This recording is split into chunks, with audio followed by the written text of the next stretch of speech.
Movie की कहानी की शुरुआत होती है और मूवी के मेन कैरेक्टर जेक को देख पाते हैं जो पूरी तरह से नाभी लोगों की तरह ही उनके साथ घुल मिल के रहने लगा है और वहाँ के तौर तरीके पूरी तरह से सीख चुका है।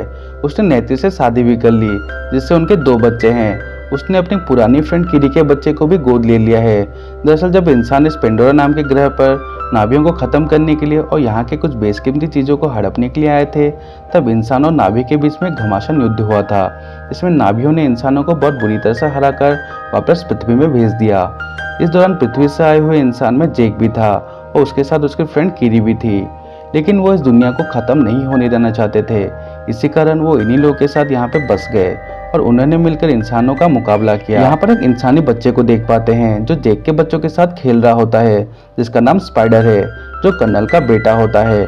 कर्नल वही है जो इसके पहले पार्ट में सबसे बड़ा विलेन था और यही था जिसने नाभियों के ऊपर इंसानों के साथ मिलकर अटैक किया था। जिस तरह से जेक को नेत्री ने सारी कलाएं सिखाई थी, उसी तरह से जेक ने अपने बच्चों को सारी चीजें सिखाता है। इसके बाद हमें जेक और उसकी वाइफ नेत्री को दिखाया जाता है जो रात के समय आसमान में कुछ नए चमकते हुए तारों को देख रहे होते हैं जो तेजी से उनकी तरफ आगे बढ़ रहे होते हैं। दरअसल ये कोई तारे नहीं होते, ये इंसानों के स्पेसशिप थे जो पेंडोरा में एक बार फिर से तबाही मचाने के लिए आ चुके हैं। वो लोग इस बार बहुत सारी स्पेसशिप और बहुत सारे हथियारों से लैस हैं जो शायद इस बार नाभियों के ऊपर भारी बढ़ सकते हैं। उन शिप से एक अजीब तरह की आग बाहर निकलती है जो आसपास के जंगलों को जलाने लगती है और जंगलों में रह रहे बहुत सारे जानवर वहीं पर मारे जाते हैं।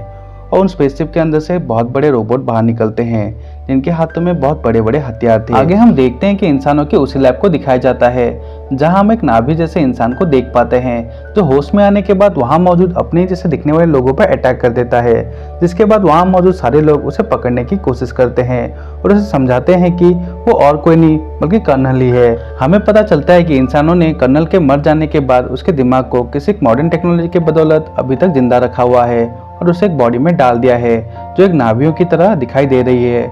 अब वो कर्नल पूरी तरह से समझ जाता है कि वो अब तक जिंदा है। कर्नल पूरी तरह से इंसानी कर्नल की तरह बिहेव कर रहा होता है, जिसे ट्रेन पर हुए हमले के बारे में खबर लग चुकी है, जो अपने साथियों को बताता है कि उन्हें सबसे पहले जेक को खत्म करना होगा क्योंकि वही नाभियों का लीडर है जो उन्हें इकट्ठा करके इंसानों से लड़ने के लिए मजबूत करता है। लेकिन तभी उसकी एक साथी उसे बताती है कि हम नाभियों का मुकाबला इतनी आसानी से नहीं कर सकते क्योंकि लड़ाई के दौरान वो अपने अपने इकरान पर सवार होते हैं और उनसे लड़कर जीत पाना बहुत ही ज्यादा मुश्किल होता है। इसके बाद हम कर्नल और उसके कुछ साथियों को देखते हैं जो उन्हीं जंगलों में किसी प्लान के तहत आगे बढ़ रहे होते हैं। तभी हम जेक के बच्चों को उसी जंगल में खेलते हुए देखते हैं।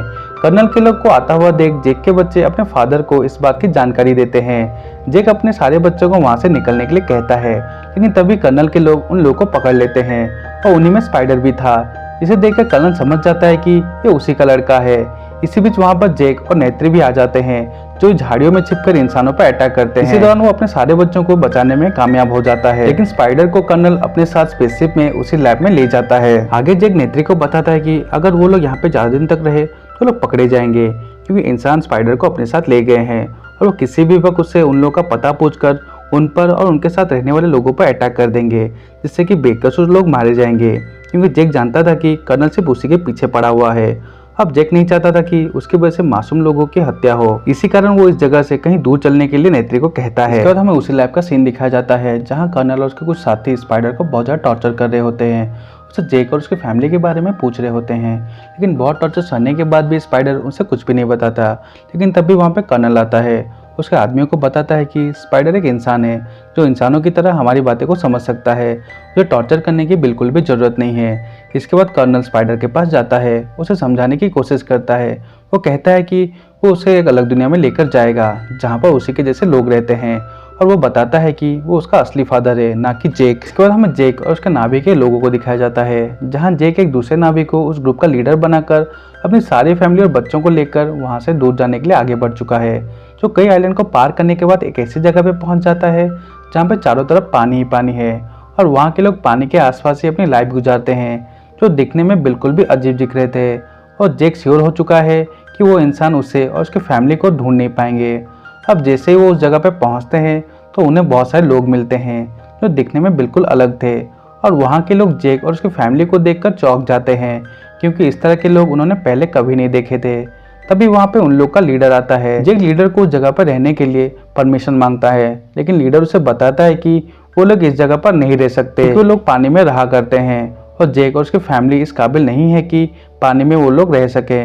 लेकिन जेक उसे बताता है कि वो जल्दी उन लोग के तौर तरीके सीख लेगा ताकि वो लोग उन लोग के साथ मिलकर वहाँ पे आसानी से रह सके। उसकी ये बात सुनकर लीडर भी उस जगह पर रहने के लिए उसे इजाज़त दे देता है। अगले दिन हम देखते हैं कि जेक का बेटा लोक लीडर के बेटे से दोस्ती कर लेता है, लेकिन यहाँ हमें पता चलता है कि लीडर का बेटा उसे सिर्फ दोस्ती करने का नाटक कर रहा होता है। इसके बाद वो लोग लोक को लेकर पानी में बहुत दूर तक आगे निकल जाते हैं। लोक को बताते हैं कि इस तरह से वो पानी के अंदर आके शिकार करते हैं। अब लोग भी उन लोग की तरह शिकार करने लगता है, तो वो देखता है कि वो सारे बच्चे वहाँ से जा चुके हैं। वो पानी के अंदर बिल्कुल अकेला है। तभी वहाँ उसके ऊपर एक बहुत बड़ी मछली आकर अटैक कर देती है, लेकिन तभी वहाँ पर एक बड़ा सा मॉन्स्टर आ जाता है जो मछली को वहाँ से डराकर भगा देता है। लेकिन अभी लोग के सांसें थमने लगी थी और धीरे धीरे वो बेहोश हो जाता है। उसे जब होश आता है तो अपने आप को मॉन्स्टर के ऊपर पाता है और वो मॉन्स्टर उसे बात करने लगता है। उसे थैंक यू कहता है क्योंकि उस मॉन्स्टर ने उसकी जान बचाई थी।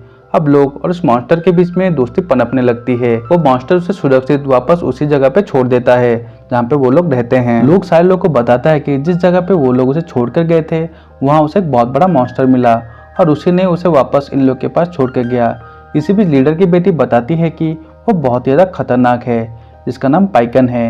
इसके बाद हमें इंसानों को दिखाया जाता है जहाँ पे कर्नल अभी भी जेक को ढूंढने के लिए जमीन आसमान एक कर रहा होता है।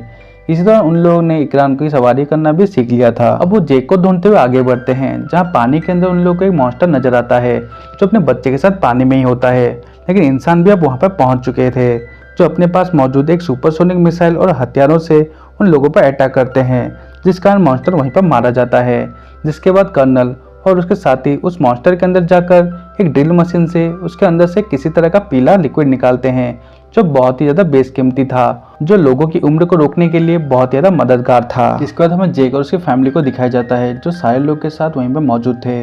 सारे लोग अब जेक और उसकी फैमिली को नफरत करने लगते हैं क्योंकि उन लोगों के कारण ही कर्नल ने उनके कई मॉन्स्टर को ख़त्म कर दिया जो पानी में रहा करते थे। लेकिन लीडर उन्हें बताता है कि हमें इन इंसानों को रोकना होगा, नहीं तो वो हमारी इस खूबसूरत दुनिया को ख़त्म कर देंगे। इधर हमें लोग को दिखाया जाता है जो कुछ बच्चों के साथ मिलकर पाइकन से मिलने के लिए पहुंच चुका है और जहां पे उसे पता चलता है कि इंसानों ने उसे भी घायल कर दिया है। इस वजह से वो पानी के अंदर इधर उधर नहीं जा पा रहा था क्योंकि उसकी बॉडी पर किसी तरह का एक डिवाइस लगी हुई थी और वो इंसान उसकी तरफ तेजी से बढ़ रहे होते हैं। इसी दौरान कर्नल उस मॉन्स्टर के ऊपर जेक के बच्चों को देख लेता है और वो समझ जाता है कि जेक और उसकी फैमिली इस जगह पे मौजूद है। दोनों वॉरियर और जेक को भी पता चल जाता है कि उन लोग के बच्चे खतरे में हैं और इसी कारण दोनों वॉरियर और जेक दोनों मिलकर अपने साथियों के साथ इन्हीं इंसानों से मुकाबला करने के लिए आगे बढ़ते हैं। इधर किसी तरह से लोग अपने साथियों के साथ मिलकर उसी डिवाइस को मॉन्स्टर की बॉडी से निकाल देता है, जिसके बाद मॉन्स्टर भी अब अपनी जान बचाकर वहां से भागने लगता है। अब इंसान भी उन लोगों को पीछा करते हुए आगे बढ़ते हैं।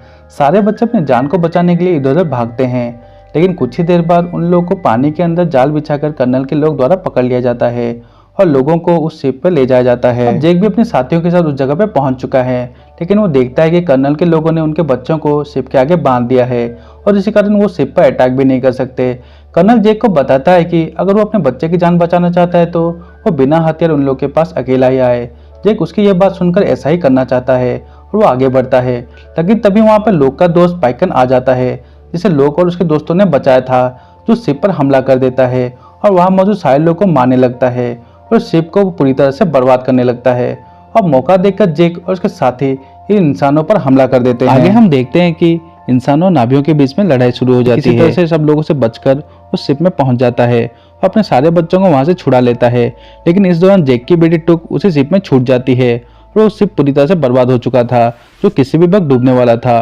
इधर जेक अपने बाकी बच्चों को लेकर वहां से भाग रहा होता है, लेकिन हम देखते हैं कि नित्यम नाम का उसका एक बेटे को उसी दौरान गोली लग जाती है और उसकी वहीं पर मौत हो जाती है, जिससे नित्री बहुत ज्यादा दुखी हो जाती है और इसी तरह उसकी आंखों में एक अजीब सा गुस्सा था। इसके बाद हम जेक और नेत्री को देखते हैं जो अब गुस्से में बिल्कुल आग बबूला हो चुके हैं, जो कर्नल और उसके लोगों को मारने अपने बेटी को बचाने के लिए उसकी तरफ आगे बढ़ते हैं और शिप पर मौजूद सारे लोगों को एक एक करके बड़ी बेरहमी से खत्म करने लगते हैं, क्योंकि उन लोगों ने अपना बेटा खो दिया था और नहीं चाहते थे कि अब वो और किसी को खो दें। इसके बाद कर्नल टुक के ऊपर चाकू रखकर उन लोगों को सरेंडर करने के लिए कहता है, लेकिन तभी नेत्री कर्नल के बेटे स्पाइडर को चाकू पर नोक पर रख लेती है और उसे अपना हथियार नीचे फेंकने के लिए कहती है। इस पर कर्नल भी कुछ ऐसा ही करता है और टुक को छोड़ देता है। इसके बाद जेक नेत्री को और उसकी फैमिली को वहां से दूर कर देता है। इसके बाद जेक और कर्नल के बीच में जोरदार फाइट होने लगती है। किसी तरह से जेक कर्नल को उसी शिप के अंदर बहुत बुरी तरह से मारता है और कर्नल पानी में डूबने लगता है। लेकिन अब शिप के अंदर बहुत ज़्यादा पानी इकट्ठा होने लगा है और जैक वहाँ से निकलने का रास्ता ढूंढ रहा होता है। इधर हम नेत्री और उसकी बेटी को देखते हैं जो अभी भी शिप के अंदर मौजूद थी, क्योंकि उन लोगों को बाहर निकलने का रास्ता नहीं मिल रहा होता है। और थोड़ी देर बाद वहाँ पर रेया आती है जो अपनी माँ और बहन को किसी तरह से वहाँ से शिप से बाहर निकाल लेती है। इधर जैक भी अपने बेटे लोक की मदद से शिप से बाहर निकल आता है। हमें कर्नल को दिखाया जाता है जो पानी में डूब के मरने ही वाला था, लेकिन तब भी उसका बेटा स्पाइडर बचा लेता है। कर्नल उसको अपने साथ वापस चलने के लिए कहता है, लेकिन स्पाइडर उसके साथ जाना नहीं चाहता था क्योंकि वो एक बहुत क्रूर आदमी था और स्पाइडर को इंसान बिल्कुल भी पसंद नहीं है। वो नाभियों के साथ ही अपना जीवन बिताना चाहता था। इसी कारण वो वहां से जैक की फैमिली के पास चला जाता है। स्पाइडर को देखकर जैक की फैमिली बहुत ज्यादा खुश होती है। इसके बाद हमें जैक को दिखाया जाता है जो अपने मरे हुए बेटे नित्यम को पानी में दफना देता है और उसे याद आता है कि वो किस तरह से अपने बेटे को पाला था। और इसी के साथ ये मूवी यहीं पर खत्म हो जाती है।